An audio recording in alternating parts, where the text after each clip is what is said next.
ദൈവത്തിൻ്റെ അതിപരിശുദ്ധ നാമം വാഴ്ത്തപ്പെടുമാറാകട്ടെ. കർത്താവിൽ പ്രിയ വിശ്വാസികളുടെ സമൂഹമേ, ഇന്നത്തെ ഞായറാഴ്ചയുടെ പ്രത്യേകത എന്നത് തെളിവാ പെരുന്നാളിന് ശേഷം 5-ാം ഞായറാഴ്ച. ഇന്ന് വിശുദ്ധ കുർബാനയിൽ വിശുദ്ധ ഏവൻഗേലിയോൻ മേശയിൽ വായിച്ചു കേൾക്കാൻ പോകുന്നതായ വേദഭാഗം വിശുദ്ധ മത്തായി ശ്ലീഹായുടെ സുവിശേഷം 23-ാം അധ്യായം 1 മുതൽ 12 വരെയുള്ള വേദഭാഗമാണ്. ഈ വേദഭാഗത്ത് നാം കാണുന്നത് യേശുക്രിസ്തു പരീശന്മാരെയും ശാസ്ത്രിമാരെയും അവരുടെ ബാഹ്യമായ പ്രകടനത്തെ, കപടതയെ വിമർശിക്കുന്നതായാണ്. ശാസ്ത്രിമാരും പരീശന്മാരും മോശയുടെ സിംഹാസനത്തിലിരിക്കുന്നു എന്നതിനാൽ അവർ പറയുന്നത് പ്രമാണിച്ച് ചെയ്യുവിൻ, എന്നാൽ അവരുടെ പ്രവൃത്തികൾ പോലെ ചെയ്യരുത്, കാരണം അവർ പറയുന്നതേ ഉള്ളൂ, പ്രവർത്തിക്കുന്നില്ല. പരീശന്മാരും ശാസ്ത്രിമാരും പുറമെ ദൈവഭക്തി കാണിക്കുന്നവരാണ്. അങ്കികളോടെ നടക്കുകയും അങ്ങാടിയിൽ വന്ദനവും പള്ളിയിൽ മുഖ്യാസനവും അത്താഴത്തിൽ പ്രധാന സ്ഥലവും ആഗ്രഹിക്കുന്നവരാണ് അവർ. മത്തായി ശ്ലീഹായുടെ സുവിശേഷം 23-ാം അധ്യായം 6-ഉം 7-ഉം വാക്യവും മർക്കോസ് എവൻഗേലിയോസ്തായുടെ സുവിശേഷം 12-ാം അധ്യായം 38-39 വാക്യങ്ങളിലും ലൂക്കോസ് എവൻഗേലിയോസ്തായുടെ സുവിശേഷം 20-ന്റെ 45-46 ഭാഗങ്ങളിലും നമുക്ക് ഈ ഭാഗങ്ങൾ കാണാം. ബാഹ്യമായ പ്രവൃത്തിക്ക് പ്രാധാന്യം കൊടുക്കുന്നു എങ്കിലും അകമേ കവർച്ചയും ദുഷ്ടതയും നിറഞ്ഞിരിക്കുന്നു. ലൂക്കോസ് എവൻഗേലിയോസ്തായുടെ രക്ഷാസുവിശേഷം 11-ാം അധ്യായം 38 മുതൽ 40 വരെയുള്ള വേദഭാഗത്ത് ഇത് പറയുന്നുണ്ട്. അവർ തങ്ങളുടെ പ്രവൃത്തികൾ മനുഷ്യർ കാണേണ്ടതിനത്രേ ചെയ്യുന്നത്. മത്തായി ശ്ലീഹായുടെ രക്ഷാസുവിശേഷം 23-ന്റെ 5. മനുഷ്യർ കാണേണ്ടതിനായി ഭിക്ഷ കൊടുക്കുകയും പ്രാർത്ഥിക്കുകയും ഉപവസിക്കുകയും ചെയ്യുന്നു. മത്തായി ശ്ലീഹായുടെ രക്ഷാസുവിശേഷം 6-ാം അധ്യായം 1 മുതൽ 6 വരെയും 16-ാം വാക്യവും വായിക്കുമ്പോൾ നമുക്കത് മനസ്സിലാവും. മോശയുടെ സിംഹാസനത്തിലിരിക്കുന്നത് എന്നത് മോശയുടെ അധികാരത്തെ കാണിക്കുന്ന ഒരു പ്രയോഗമാണ്.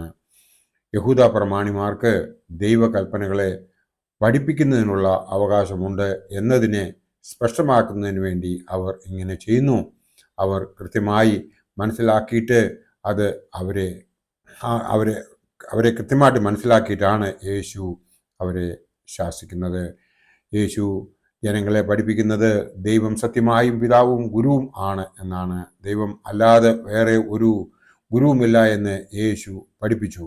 അതുതന്നെ സത്യവും ആകുന്നു എന്ന് അവൻ പ്രാക്ടിക്കലായി നമ്മെ കാണിച്ചു തരികയും ചെയ്തു. ഇവിടെ നാം മനസ്സിലാക്കുന്നത് 3 കാര്യങ്ങളാണ്. നമ്മുടെ പഠിപ്പിക്കലും അഥവാ പറച്ചിലും പ്രവൃത്തിയും ഒരുപോലെ ആയിരിക്കണം എന്നതാണ്. അതായത് പരിശുദ്ധനായ പൗലോസ് ശ്ലീഹായും പരിശുദ്ധനായ യാക്കോബ് ശ്ലീഹായും പറയുന്നത് നമ്മുടെ വിശ്വാസത്തിനനുസരിച്ച നമ്മുടെ പ്രവൃത്തിയും ഉണ്ടായിരിക്കണമെങ്കിൽ മാത്രമേ ദൈവം പ്രസാദിക്കുകയുള്ളൂ എന്നാണ്.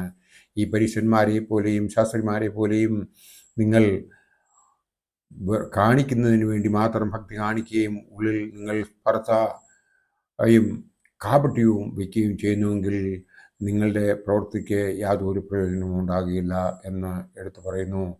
രണ്ടാമത്തെ കാര്യമെന്ന് പറയുന്നത് അധികാര ദുർവിനിയോഗം ചെയ്യരുത് എന്നാണ്. നമുക്കറിയാം, വളരെ പാവമായിട്ടും വളരെ ജെന്റിൽമാനായിട്ടും കഴിയുന്ന ചില ആൾക്കാരെ ഏതെങ്കിലും ഒരു പദവിയിലേക്ക് എത്തിച്ചു കഴിഞ്ഞാൽ പിന്നെ അവർ നിലത്തല്ല. അവർക്ക് ഏതൊക്കെ തരത്തിൽ മറ്റുള്ളവരെ ഉപദ്രവിക്കാൻ സാധിക്കുമെന്നുള്ളത് മാത്രമാണ് അവർ ചിന്തിക്കുന്നത്. എന്നാൽ ആ പദവി കിട്ടിയതിന് ശേഷം അവർ ചെയ്യേണ്ടത് അവർ കുറച്ചുകൂടെ താഴ്മയുള്ളവരാകുകയും അതോടൊപ്പം തന്നെ മറ്റുള്ളവരെ, പ്രത്യേകിച്ച് പാവപ്പെട്ടവരെ എങ്ങനെയൊക്കെ സഹായിക്കാൻ സാധിക്കുമെന്നും വിചാരിക്കുന്നുവെങ്കിൽ അവരാണ് യഥാർത്ഥ അധികാരി എന്ന് നമുക്ക് മനസ്സിലാക്കേണ്ടതുണ്ട്. മൂന്നാമത്തെ കാര്യമെന്ന് പറയുന്നത് ദൈവമല്ലാതെ മറ്റാരെയും പിതാവായി കാണരുത് എന്നാണ് പറഞ്ഞിരിക്കുന്നത്. നമ്മുടെ പ്രവൃത്തി എങ്ങനെയോ അതുപോലെ ആയിരിക്കും നമ്മുടെ ഈ ലോക അനുഭവവും എന്നുള്ളതിന് യാതൊരു സംശയവുമില്ല. ആയതിനാൽ പിതാക്കന്മാർ കാണിച്ചു തന്നതായ പാതയിലൂടെ സഞ്ചരിച്ച നിത്യതയിൽ ഒരു സ്ഥാനം ലഭിക്കത്തക്കവണ്ണം ദൈവം നമ്മെ അനുഗ്രഹിക്കുന്നതിനായി എപ്പോഴും പ്രാർത്ഥിച്ചു കൊണ്ടിരിക്കണം. ദൈവം നമ്മെ എല്ലാവരെയും അനുഗ്രഹിക്കട്ടെ. എൻ്റെ വാക്കുകൾ ഇവിടെ ഉപസംഹരിക്കട്ടെ. നന്ദി, നമസ്കാരം.